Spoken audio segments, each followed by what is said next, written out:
My name is Nick Franson. Can everybody hear me in the back also? Okay, now every time I mention Nick Franson, you can all just whistle, fine. When Peter just said this was a last-minute intervention, Peter and I met yesterday, so yeah, it was pretty last minute. So I didn't have the chance to prepare slides, but I did think of, okay, what can I tell this group of people? Because we normally don't have that much in common. What do? I'm an innovation and strategy consultant, meaning that I help companies like BNP Paribas Fortis, Helam, Thomson Reuters, H&M Group, Johnson & Johnson, so wide variety of clients, to think of their next step, to think what type of products they should launch, what type of services they should launch, and if they're strategically reorienting themselves, how they should reorganize and restructure themselves accordingly.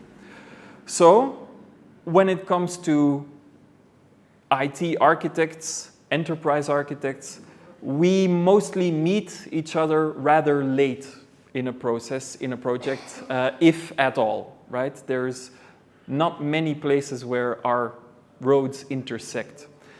So I started thinking about why this is the case, because there are some companies where the IT architects, the enterprise architects, are extremely close to the innovation department. One example being, for instance, VRT, Flemish Radio and Television Organization, where actually the IT architecture division is seen as a sort of trend-watching group, as a small group of wise men, unfortunately, but yeah, who actually have a view on where the future is going and what should be, I didn't say my name, what should be looked out for. So why is it then that most people within IT departments are looked upon as problem solvers, there to actually start building out the roadmap when the strategy and the future vision has already been defined? Because in my view, and as demonstrated also within VRT, basically there are a set of skills, and especially when it comes to mental skills within the IT department, that are highly relevant. There is a high degree of structural thinking, analytical thinking, very useful and logic skills, and yet there are a set of thinking skills or a set of skills that are at this point, I think, underutilized when it comes to innovation processes. And that's what I want to talk about. My view of how innovation processes go these days and what you can take home from that as an API expert, an IT architect, if you want to actually become a future shaper rather than a problem solver for the future shapers in your company. So I want to actually start talking a bit about how innovation is typically viewed within an organization, either when it comes to the strategic board, the CXOs, or when it comes to really the innovation departments. And typically they view the push for innovation, the drivers for innovation, as coming from four possible angles. All right? So there is regulatory push for innovation and change within a company.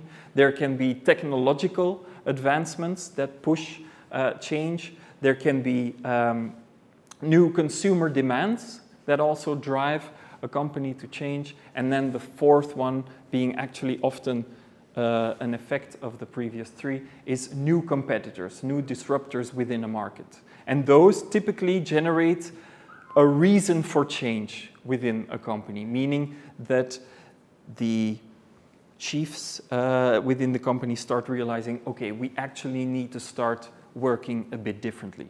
And the interesting part is that within an organization like VRT, the enterprise architecture division is actually also the division that keeps track of these trends. They keep track of what the study division is saying with regards to changing consumer behavior, and they keep track of technological change as well. And they're really seen as the most credible source when it comes to defining the technological changes. If you need to take a call, by the way, yeah, feel free to go outside if you need to take a call. Then when it comes to how do you actually spot this when it comes to technological trends, that's really staying on top of different sources, following the blogs, making sure that you stay informed, reading academical papers. There's a bunch of sources that are very welcome to start thinking of. And what's interesting to do also is to look at other industries to see what's going on there and how that could impact your industry. And that's one key thinking skill there that's going to be highly relevant as we go on also in my presentation there is analogy thinking. So looking what is going on in one industry, checking the patterns, and then seeing how those patterns can be transferred to your industry. If you remember, maybe potentially some of you still do, the first big wave of digital banking, the first big wave of chief digital officers being installed within a banking context, creating all sorts of problems like shadow IT, but let's not talk about that. But these chief digital officers, quite a few of them actually had a history in either digital betting contexts, digital casinos, or other sectors where you would think, why would you hire someone from that kind of sector and put them in a banking sector? Actually, because they had a very similar context, meaning high regulation. And so being able to digitize in a context that was already strongly regulated actually put them in quite an interesting position to become a chief digital officer within a bank. So that skill of analogy thinking, being able to spot patterns in one place and then using them in another place is going to be one that I'm going to talk about later as well. So that's the first part. So looking out for those drivers of innovation and actually trying to be a shaper within your organization to tap into those drivers. Then when it comes to the actual innovation process, so how do innovations get thought out within a company and then implemented, is anybody here aware of the double diamond process? Or the double diamond of design thinking, human-centered design? Great, I have something new to say. So this was actually the moment I was dreading the most, where I was like, anybody know the double diamond? And all the hands raised, and I just kindly leave the room. No, so the double diamond is basically a very simplified or a very simple concept, meaning you have to understand the problem before you start thinking of a solution. And so what did they do? They created a diamond being first a part that goes like that, and then a part that goes like that. They created two diamonds to visualize the process of how do you understand the problem and how do you come up with a solution. And why is it a diamond? Because in both cases, in the problem space and in the solution space, there is a phase of divergence and then a phase of convergence. And this is true for the problem space or problem phase as well as the solution space. So I want to start talking about a few key techniques that are used within the innovation process that might actually prove helpful also for you to start implementing in your day-to-day practice. So when it comes to this problem space, what do we mean with diverging in the problem space, right? Before choosing a problem that you want to solve or before actually deciding a certain direction where to go, innovation teams often go on what they call exploration phases. And they start really reading up on everything, devouring all sorts of information, going very broad and often getting lost in the process. That's something I see, but that's another point. And they start looking at it from different angles. So one is consumer behavior or consumer desires. So they start using interviewing techniques to get new input from clients, but they start also doing observational or immersive research. So let me give an example there of immersion within a problem discovery context. So for instance, this might be a case that's quite well known to you already. So GE actually wanted to create or help doctors that were struggling with giving kids MRIs. So basically, almost every child that had to go through an MRI had to be sedated because they would be crying, they would be impossible to handle by the doctors just to get the MRI. And they actually reached out to GE to say, can you create a machine that is less claustrophobic, less loud, and less overall, scary for kids? So the first step that you would normally then take if you're an engineer is you hear less loud, less big, okay, let's go. How do we make a magnet spin around at a crazy amount of RPMs without making any noise? In fact, what they did instead of that was to send one designer to get an MRI. And so a designer, someone with a much more colorful background, let's say, a little less rigor in their training, a little less mathematics, a little less chemistry and physics, but a lot more, let's say, color theory. She took an MRI and she said, well, actually, it's not necessarily the fact that it's so loud, it's the fact that you can't really understand why it's so loud. So the experience of this MRI becomes extremely scary because you don't know what the hell is going on and when what is going to happen. If we change that and we create a story for kids, then we can actually make it less scary. So what did they do? They painted the MRI to contain pictures of stars and rocket ships and everything, and they said to the child, you're going to go into a spaceship that's going to go out of the Earth, take pictures of you, and then come back. And when it's really loud, that means the ship is going into hyperdrive. And then you need to be extra, extra still. And now kids were coming out asking if they could go again, wanting to see the pictures, right? And being extra, extra still without sedation. So why do we then have this divergence? Why do we have a designer go into an MRI? Why do we interview a bunch of people all to ask questions that you might not even know why they're relevant? Because you want to generate potential problems that might be at the core before you start selecting the actual problem that you want to solve. So why am I telling you all of this? Because as your role might often be to say, this is the problem that we have, please fix it for us. It could be very helpful if whoever the business partner is at this point, or the CXO type of leader, that you challenge them on this. Is this really the key problem that we need to solve? Have we thought about, how did we reach this conclusion that this is the problem that we should be solving? So that's the first diamond in the double diamond process. And what I want to say there is don't converge too quickly.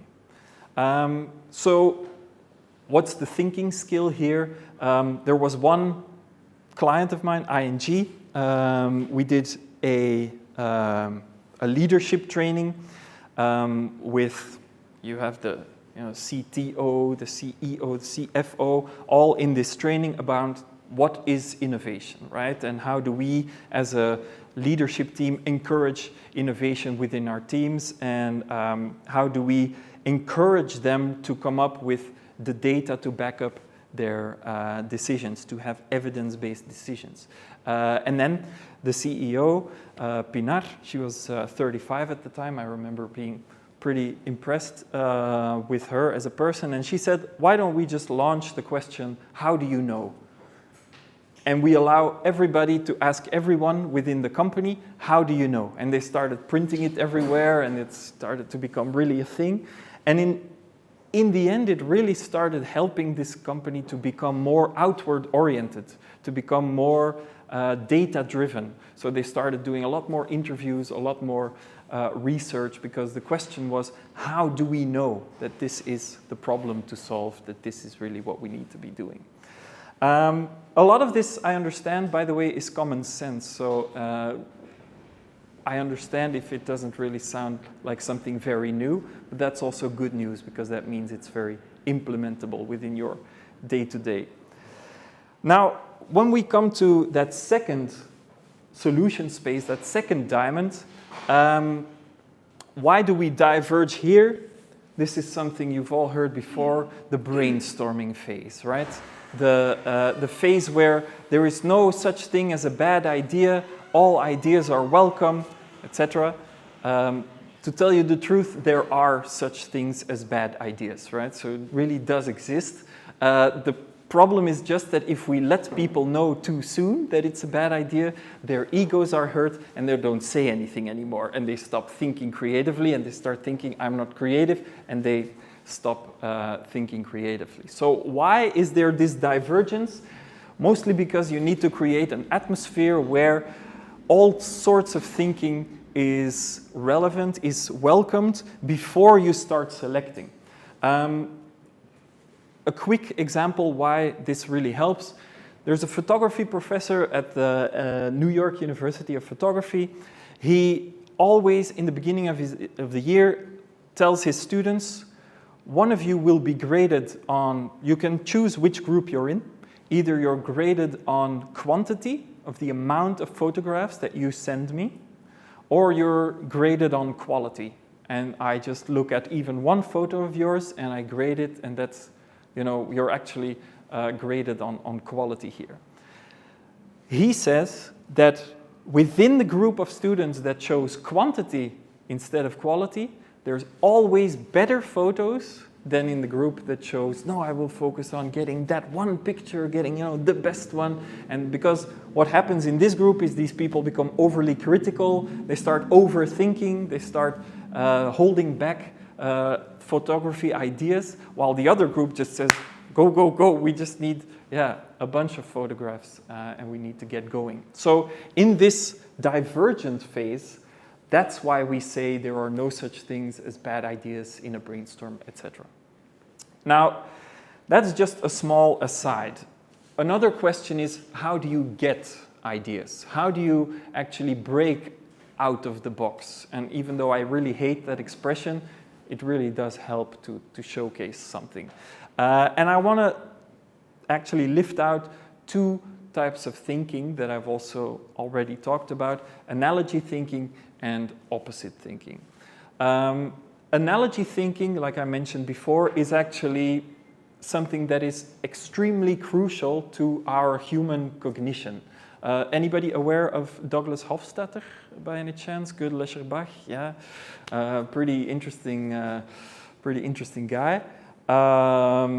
He calls himself bilingual because he speaks 3 languages and a bit. But apart from that, he also wrote some really interesting books, and he's basically, after first being a physicist, he then became pretty renowned cognitive scientist. And according to him, the analogy, so taking a pattern from one context and applying it to another context, is key to human thinking. It's why we have sayings, it's why we have figures of speech, but it's also why we have, for instance, the current design of the TGV, the high-speed trains, right? So when the first bullet trains were being built in Japan, they had a huge problem of sonic boom-like exits out of tunnels.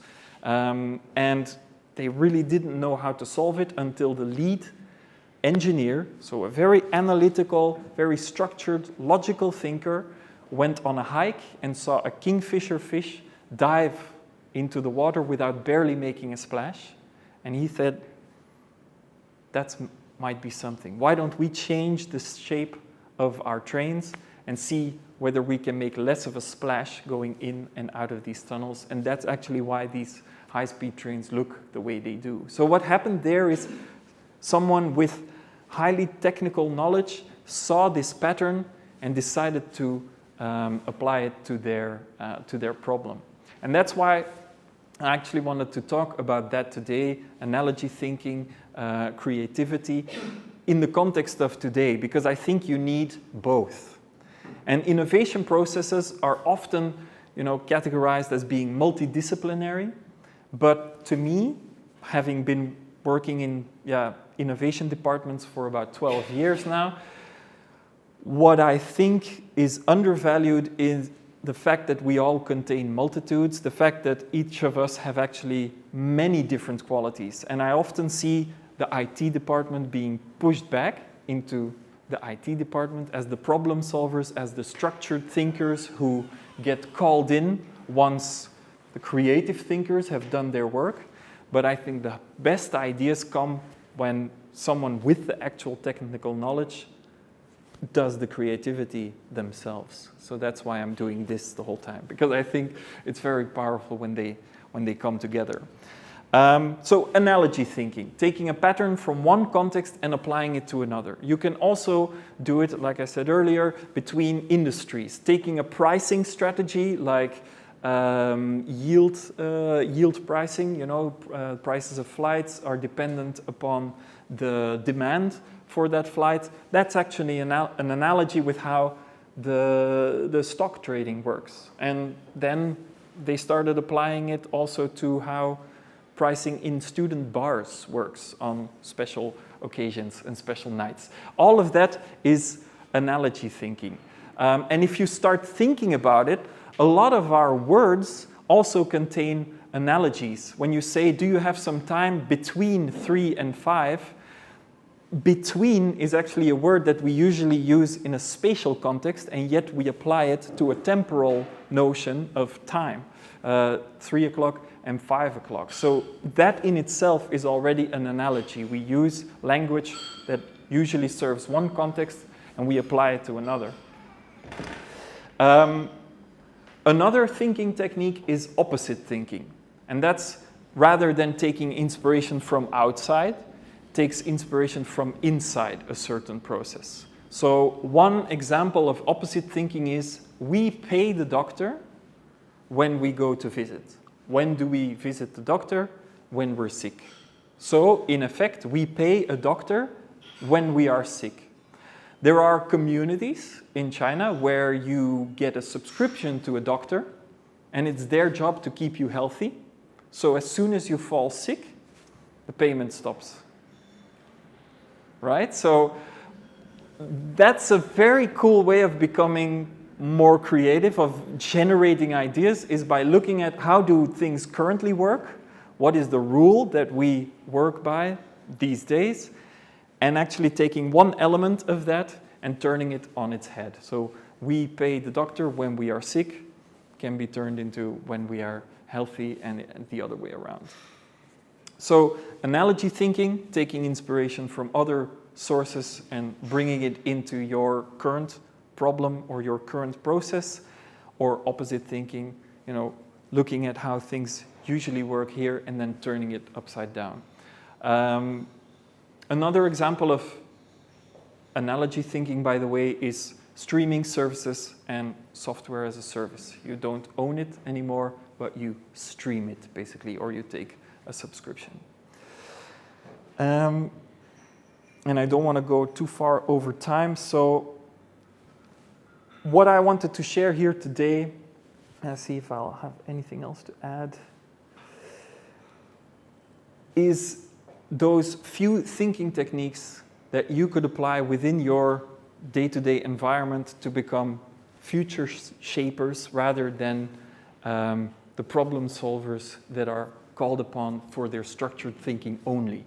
By adding to this analytical thinking a more synthetic kind of thinking, a thinking that focuses on bringing different things together, remixing it, and making something new, you could actually supplement your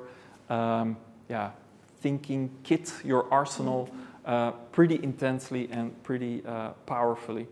And that's what I wanted to share today from my experience within the innovation consulting business. So hope you got something out of it, and I'll hand over to the next speaker. Thank you.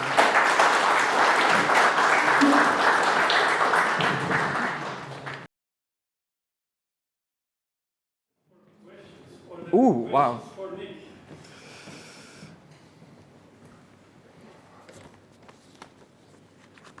You can also hold them. Yeah, exactly. Yes. Myself, how do you come up with something like the iPhone? How do you come up with something like the iPhone? So there was no regulation.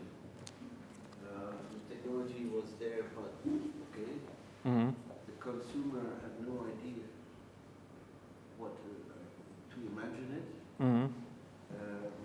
There was no competition. So real disruptive innovation, isn't that following a different path than the double diamond that you described? Well, when it comes to how do you come up with the diamond, with the iPhone, it's often the case that okay, well, let's say you look at the printing press, for instance. Everything that was needed to make a printing press was already available for 10, if not hundreds, if not thousands of years before the printing press was put together, right? So to say how do you come up with a printing press is already a pretty difficult question, right? But what Steve Jobs, I do need to think about this, because when you look at how do you come up with it, it's not by taking that structural thinking type of approach. So at least there is some analogy in there, I'm sure. There is some synthetic thought in there as well, meaning you put together different elements from different spaces and try to solve a problem. I don't necessarily agree that there was no competition. I think there was already quite a lot of competition, and quite a lot of companies were already looking for the killer use case of that, portable communications device. And in fact, I think the biggest innovation at the time of the iPhone was to ditch the keyboard and to say that we would all be tapping screens and be comfortable with it. I think all of the other technologies were already present in the BlackBerry or Palm computers, and so a lot of it had been proven already. People do want to stay connected on the road. There is monetary value to be had when people do wish to do this. So how do you come up with the iPhone? In that case, to my mind, could be one spark that says, well, if we ditch the keyboard, we can use more screen space, which then becomes more multi-usable, which makes our whole device more polyvalent.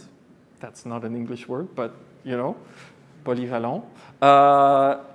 And so what you can then do, once you have this idea, and this idea could have come from opposite thinking, analogy thinking, or just having the gate open at the right moment to get inspired. What you can then do is start testing and actually interviewing and trying out, okay, how does this touch device actually work, and is that something that's going to be sellable? So, Maybe also the concept of an app store was rather new. Was it though? No, it was already in the iPod where you could download. Yeah, I mean, a lot of the concepts were there already. For instance, if you now look at the GPT store, that's just a straight copy of the App Store, right? So that's already step one. But when you look at and we'll close after this. There's no questions? Okay, cool, I'm off easy. And then so, bam, a super difficult question. When you look at the App Store, I think a lot of the ideas that make up what an App Store is were already around for a while. And it could have been, the problem could have been at the center being, do we develop the entirety of what the iPhone can do? Or do we use what's already very normal in desktop computing, and we take software that you can buy additionally. I remember in 1998 buying Encarta, right? And then I had started to learn about the world. That's basically a pattern that was already present in the desktop age. You have an operating system, which you then supplement with third-party plugins or third-party software applications applied to this phone universe. And this kind of pattern thinking is now prevalent everywhere. So the iPad starts doing this, the Vision OS starts doing this. So for me, actually, I think I could say, yeah, a lot of that does come from pattern recognition and analogy thinking. Am I making sense, or is it very cluttered? Because I'm really... Maybe to close off, there's also one final element. We do really have to close off. I've already had this sign a few times. So can we do it in the bar?